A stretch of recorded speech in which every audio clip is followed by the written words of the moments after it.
Auparavant, l'Occident a obtenu toutes les richesses du continent. Maintenant, nous devons coopérer avec l'État africain pour le progrès économique, pour faire des projets ici et là-bas, parce que, par exemple, cette rencontre entre le président de l'Égypte, Soudan et Éthiopie était très importante parce que nous devons tout le temps rencontrer les responsables des pays africains pour chercher les moyens de coopération et obtenir, offrir l'aide égyptienne pour assister les États africains pour faire beaucoup de choses, beaucoup de projets, beaucoup d'investisseurs. Investissement, oui. Voilà. Très bien. Donc, une bonne occasion pour se rencontrer, pour échanger les points de vue.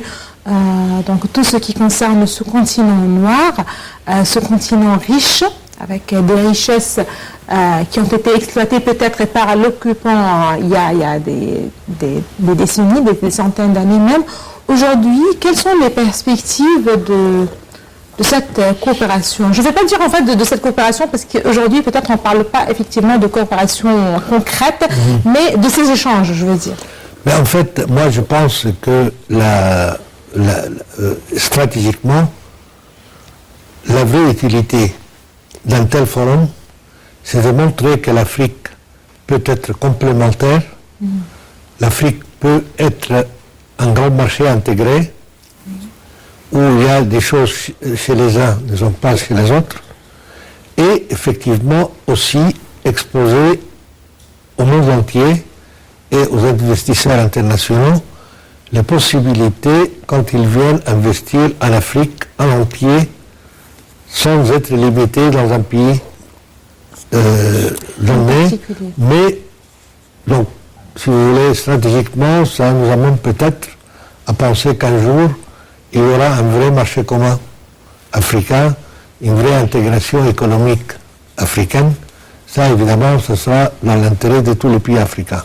Mais malheureusement, je vois que les investisseurs internationaux ont presque boycotté ces forums.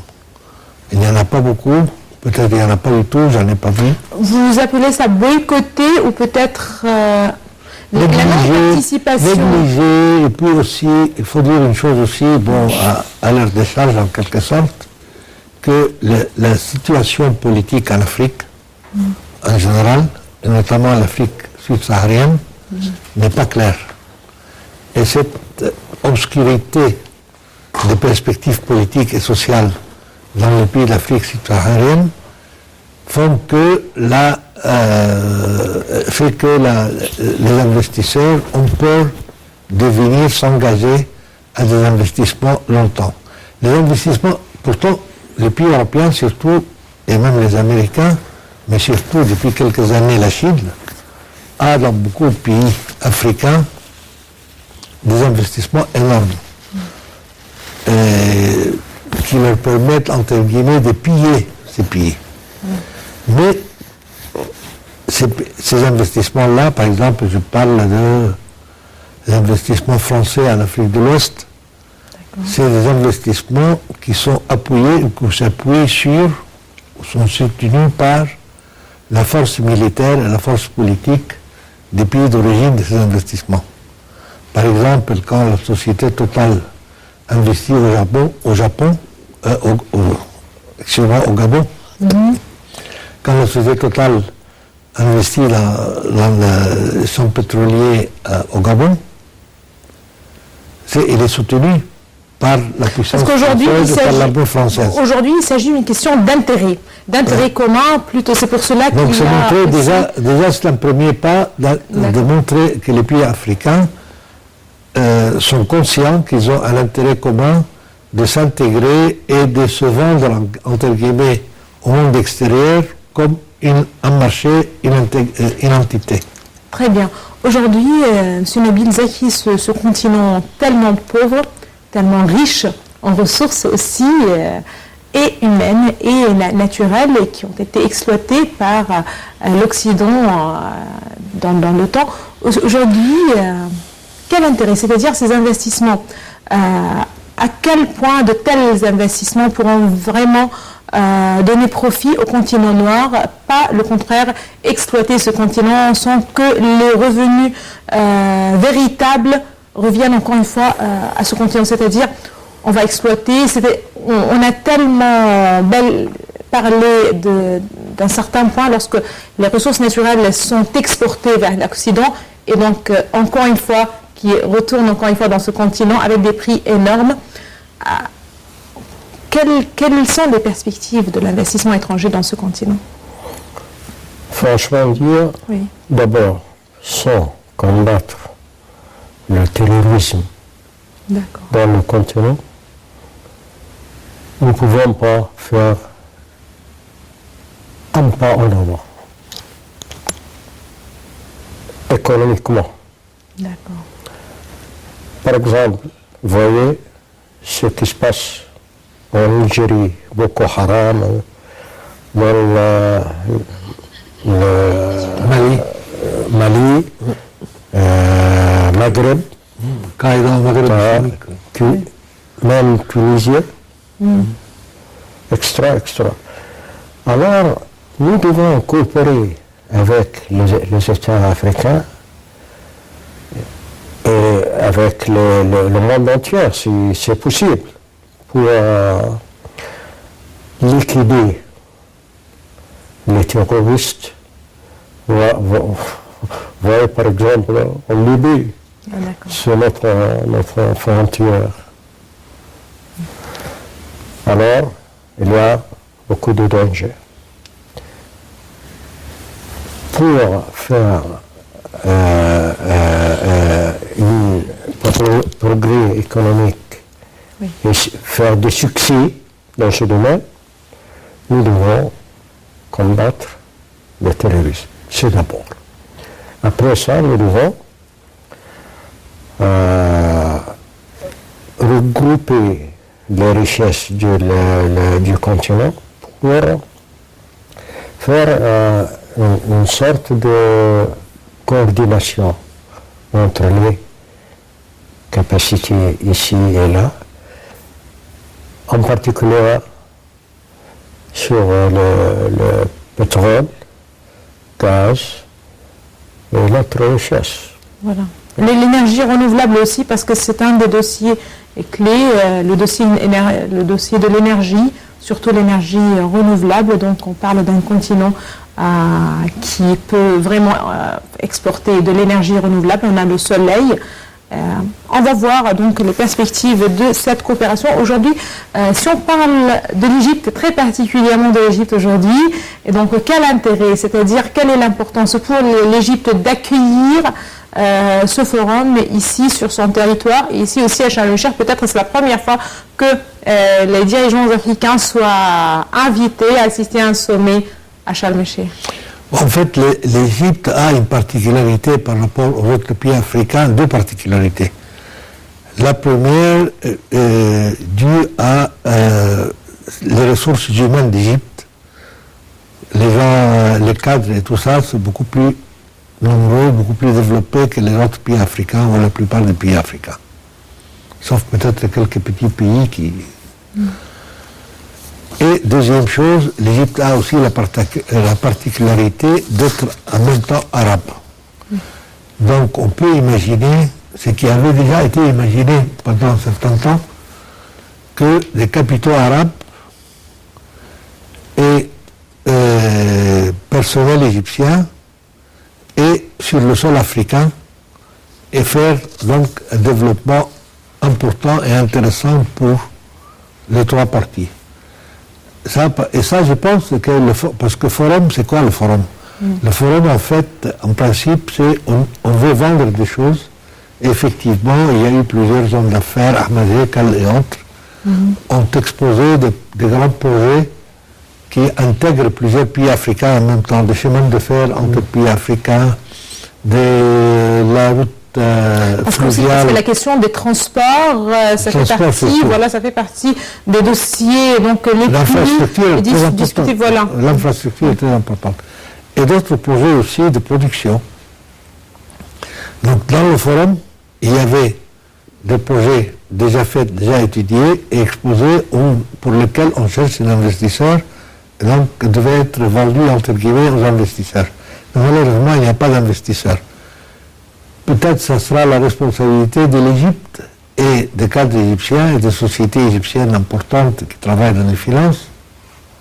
C'est pour ça que j'ai cité M. Ahmed Hekal, par exemple, d'essayer d'assembler des capitaux arabes pour réaliser ce projet-là.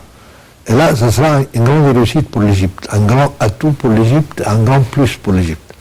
Et l'autre côté aussi, en montrant qu'il y a une intégration, une complémentarité entre pays africains, et puis les accords de libre-échange existants entre l'Égypte et certains pays d'Afrique, beaucoup de pays d'Afrique, ça montre que celui qui investit en Égypte investira en fait pour un marché de 500, 600, 700 millions d'habitants. Très bien. Et donc, c'est très important et très bien. Mais les investisseurs étrangers, surtout européens, occidentaux, jusqu'à maintenant en Afrique, ce n'était pas un investissement, c'était du pillage en règle.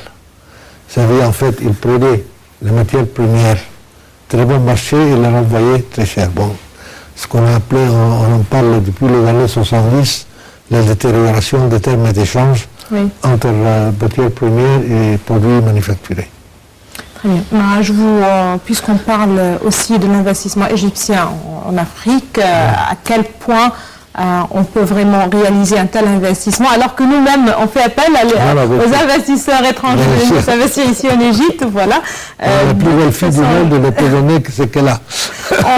De toute façon, je vous propose maintenant un commentaire en fait sur ce grand retour de l'Égypte en Afrique. En effet, je rappelle que le Forum africain 2016 est le premier événement panafricain de cette ampleur organisé par l'Égypte. Il traduit la volonté du Caire de se refaire une place sur son continent dont elle s'était détournée depuis des années, depuis peut-être les années 1980. Rappelons que l'Égypte est l'une des principales puissances économiques du continent noir lorsqu'on parle par rapport à ce continent. Elle compte donc y doubler ses exportations grâce à de nouveaux accords bilatéraux, espérons-le bien. Tout de suite, un commentaire à signé Dalia Kalam. L'Égypte compte doubler ses exportations vers 25 pays africains d'ici 3 ans pour passer à 5 milliards de dollars contre 2,7 milliards actuellement, a affirmé le ministre de l'Industrie et du Commerce Mounir Fakhri Abdelnour. Ces prévisions optimistes sont la conséquence de la signature en juin 2015 en Égypte d'un accord de libre-échange tripartite entre 26 pays membres de 3 blocs régionaux. Le COMESA, le marché commun de l'Afrique orientale et australe, dont l'Égypte est membre, la SADC, la communauté de développement de l'Afrique australe, et de l'EEAC, la communauté est-africaine. Une fois l'accord ratifié, plus de 3200 types de marchandises échangées entre les 26 membres seront libéralisés, soit 60% de la liste des échanges, comme l'a précisé le président du département Afrique auprès du ministère de l'Industrie. Selon les économistes, les accords que l'Égypte a jusqu'à présent signés avec des partenaires développés comme les États-Unis ou l'Union européenne n'ont guère permis de redresser la balance commerciale avec ces pays qui bénéficient d'un marché égyptien ouvert, alors que les normes de qualité représentent une barrière importante pour les exportations égyptiennes. Avec les pays africains, l'inverse est plus probable. L'Égypte et l'Afrique du Sud, membres de la SADC, les 2 pays les plus développés du continent, devraient en être les grands bénéficiaires. La balance commerciale entre l'Égypte et les différents pays africains est effectivement en faveur de l'Égypte. Les exportations égyptiennes vers les pays du COMESA ont atteint 1,9 milliard de dollars contre des importations de 700 millions, et ce en 2014, une année maigre en exportations égyptiennes. Les exportations égyptiennes vers les pays du COMESA ont été multipliées par 5 entre 2006 et 2014.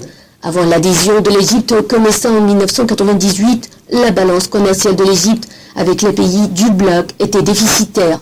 Actuellement, l'Égypte compte 23,9% de la valeur des exportations du COMESA. Les partenaires commerciaux principaux de l'Égypte dans ce bloc sont la Libye, le Soudan, le Kenya, suivi par l'Éthiopie, l'Érythrée et l'Ouganda. Selon les responsables du ministère de l'Industrie, l'Égypte pourrait exporter davantage de produits agroalimentaires, pharmaceutiques, de matériaux de construction et de produits chimiques. Elle devrait importer davantage de cuivre, de tabac et de cuir exemptés de tarifs douaniers dans ces pays. Les responsables égyptiens sont aussi ambitieux sur une libéralisation des services entre les pays des 3 blocs régionaux, malgré l'échec de parvenir à un accord au niveau mondial via l'Organisation mondiale du commerce, l'OMC. Cette dernière oppose les pays développés à ceux en développement. Or, la situation n'est pas la même dans un accord régional, selon les analystes qui citent notamment les télécommunications, le tourisme, la construction et les services d'éducation et de santé, secteurs dans lesquels l'Égypte pourrait s'imposer en Afrique. Les hommes d'affaires égyptiens devraient aussi bénéficier d'un accord entre les 3 blocs portant sur la liberté de circulation entre les pays africains. Déjà, la Tanzanie a ouvert la porte à 97% des marchandises égyptiennes.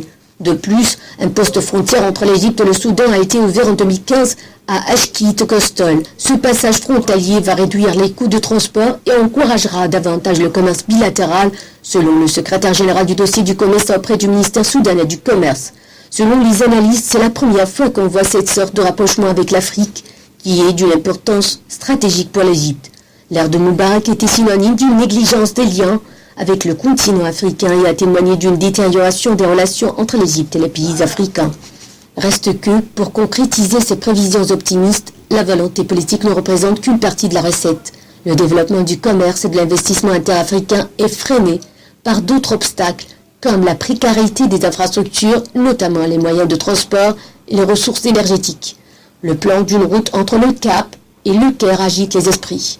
La route qui devrait relier le sud et le nord du continent est prévue pour 2017, selon le président du département du commerce extérieur auprès du ministère de l'Industrie. Plusieurs agences de financement international, dont la Banque mondiale et la Banque africaine de développement, participent au financement de cette route.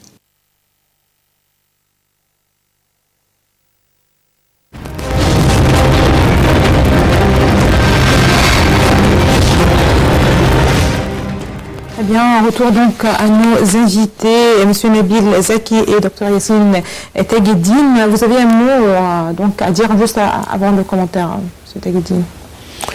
Oui, en fait, je voulais dire que ce n'est pas seulement la volonté de l'Égypte de faire ce forum, c'est une volonté commune. Ce n'est pas l'Égypte qui cherche à reprendre en main les autres pays africains, c'est une volonté commune de beaucoup de pays africains importants de faire cette complémentarité et cette intégration et de se présenter comme une force unie vis-à-vis du monde extérieur dans ce monde qui est réservé aux grands ensembles économiques et politiques. Très bien.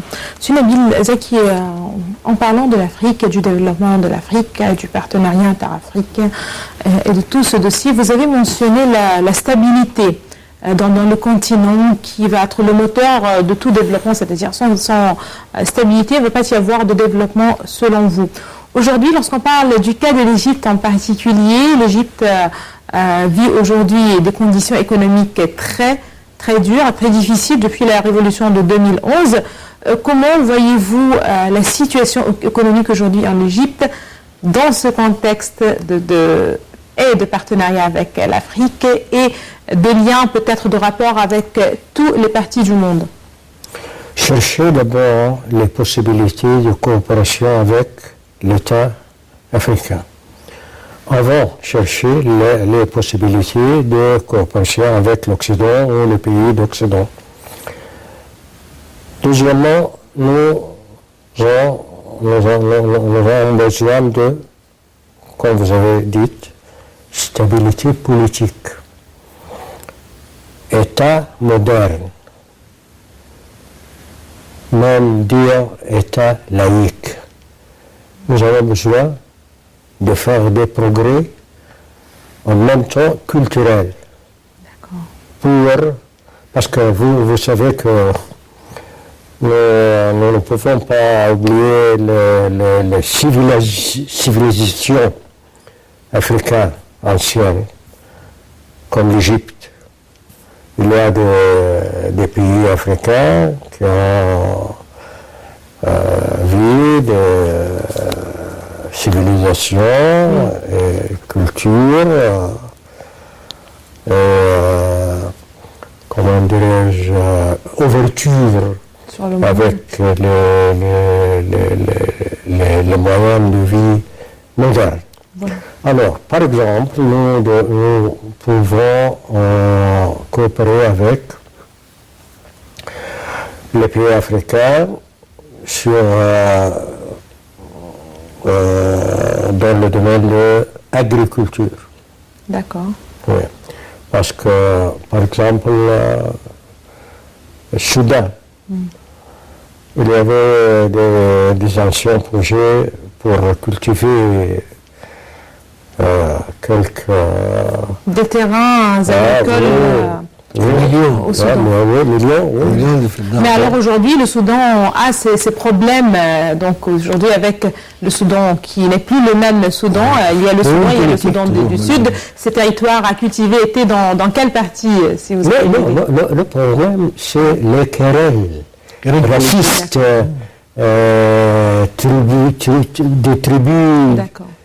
C'est le problème d'Afrique, parce que ces problèmes ont été l'obstacle dans la voie de progrès du continent. D'accord, très bien. Vous avez dit pour l'Égypte, on a besoin de stabilité politique, on a besoin de l'État de droit, État moderne, d'un État moderne. Est-ce qu'on est sur le bon chemin aujourd'hui, vous trouvez? Pardon? On est sur le bon chemin aujourd'hui? En Égypte, oui. Mais nous avons besoin en même temps, vous savez que nous essayons de faire des efforts sérieux contre le terrorisme par le moyen de sécurité, de confrontation de sécurité, de bataille avec les terroristes. Mais où est la bataille dans le domaine de culture, de la pensée?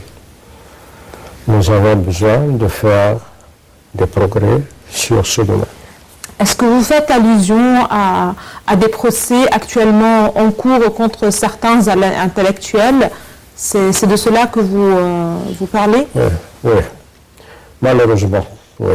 D'accord. Nous devons faire notre conduite dans le domaine des éthiques et philosophie pour débarrasser des idées qui ne marchent pas avec le temps moderne. Et responsabiliser en même temps les intellectuels, ou vous trouvez qu'il faut séparer complètement les deux? Responsabiliser un petit peu aussi les intellectuels et ceux qui possèdent le mot, si on peut dire. Oui, Joséphine, je suis d'accord avec toi. La responsabilité des hommes de culture est très grande et ils doivent faire beaucoup d'efforts pour démasquer les idées de retard. D'accord. Il s'agit apparemment... Pour cela, il faudrait qu'ils aient une liberté d'expression garantie sans menace de se trouver en prison parce qu'un juge qui a des idées particulières utilise des textes juridiques qui sont très élastiques et qui ont été déjà dénoncés plusieurs fois par la Haute Cour constitutionnelle parce que le texte pénal doit être précis et répond à un cas matériel, un acte matériel précis. Mais il ne faut pas que ça soit vraiment très élastique. Et n'importe qui, donc n'importe quel juge, d'après ses convictions personnelles, vient condamner... En fait, ça ne doit pas revenir à la personne, mais ça doit revenir à des règles, à la Constitution même qui doit garantir... Et c'est très facile. C'est très facile parce que déjà, notre Haute Cour constitutionnelle a déjà fixé les critères de ce qu'il faut être pour un texte pénal. De toute façon, ce n'est pas notre dossier pour le moment, Non, mais donc c'est l'occasion, bien sûr, mais peut-être pour ce dossier et pour d'autres, il s'agit de tout un processus dont vit l'Égypte actuellement. Je reviens surtout au dossier alors économique, puisque l'intérêt aujourd'hui, c'est plutôt économique que ce soir, précisément. Aujourd'hui, si on peut profiter aussi de l'occasion pour savoir comment vous trouvez les dernières décisions ou mesures prises par la Banque centrale vis-à-vis de la monnaie, du dollar, c'est-à-dire des mesures qui ont été prises, à quel point ça peut vraiment aider l'économie égyptienne? Moi, je pense que c'est des soins palliatifs, c'est-à-dire c'est des choses très provisoires.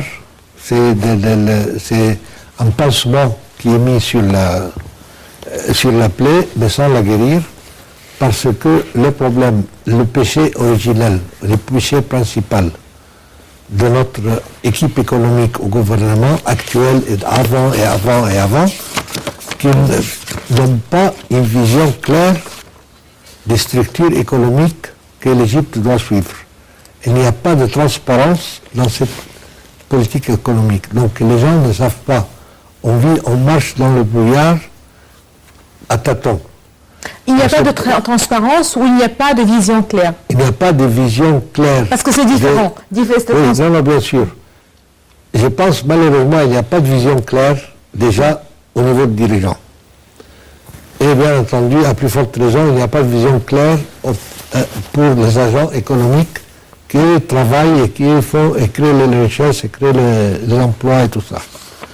Et puis quand il y a une idée ou un directif ou une stratégie ou un plan chez le gouvernement, il n'est pas déclaré d'une manière transparente. Il n'y a pas de transparence. Il n'y a pas de transparence surtout dans l'application des décisions.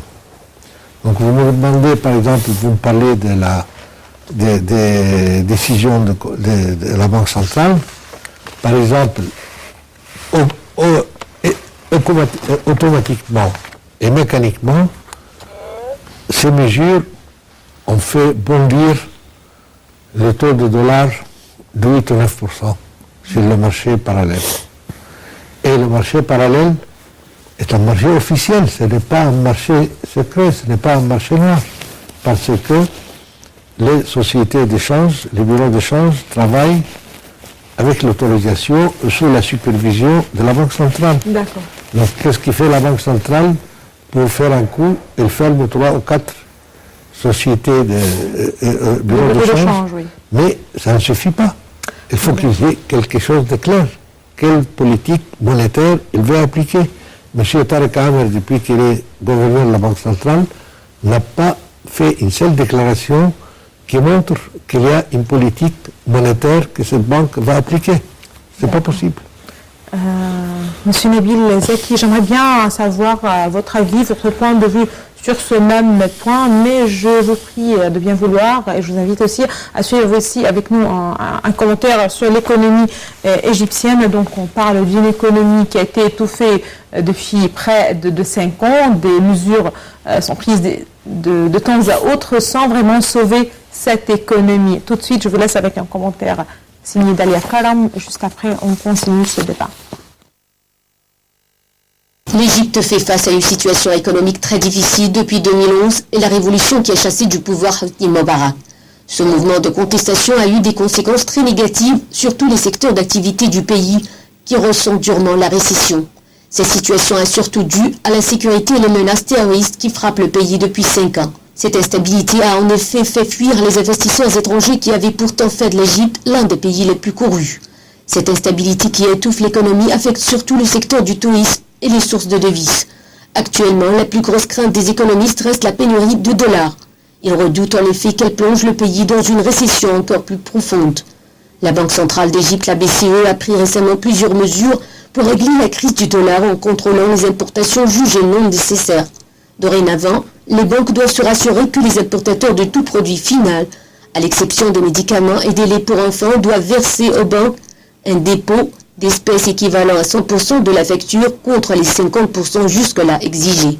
La BCE a également enjoint les banques à ne pas octroyer des crédits aux importateurs pour couvrir ces sommes requises.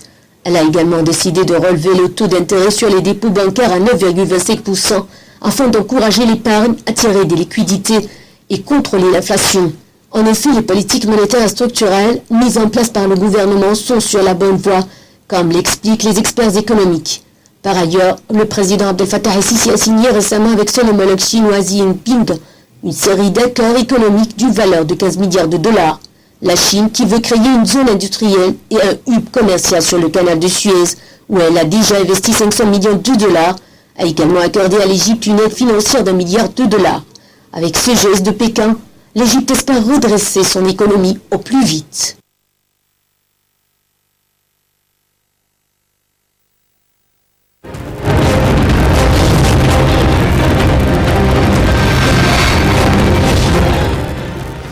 Ça, on continue donc sur ce même point, Monsieur Yassine, Monsieur Nabil Zaki, justement, comment avez-vous trouvé les dernières mesures? Comment voyez-vous l'avenir ou l'impact de ces mesures sur l'avenir de l'économie égyptienne?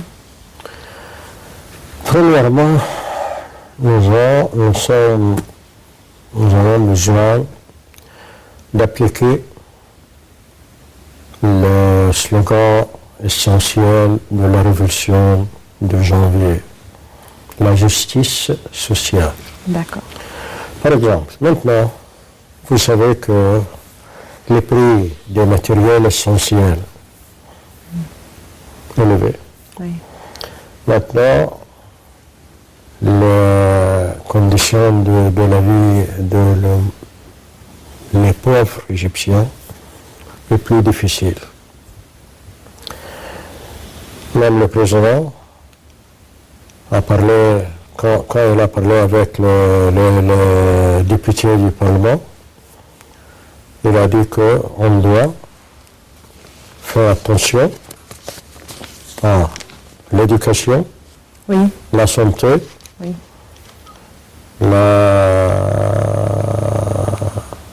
la communication en mass media D'accord. et aussi les religions, Le discours religieux. le discours religieux. D'accord. Exactement. Mais le gouvernement ne fait aucune des choses concernant toutes les demandes du président. En même temps, maintenant, on a dit, derrière moi, Oui. ils ont déclaré qu'il y a maintenant des mesures nouvelles pour réviser les prix de l'électricité, même de l'eau. Oui. C'est déjà fait d'ailleurs. Ah oui, déjà. Mais vous parlez du simple citoyen, mais les déclarations insistent sur le fait que ces mesures sont prises justement pour le simple citoyen, pour ceux qui ont le revenu limité.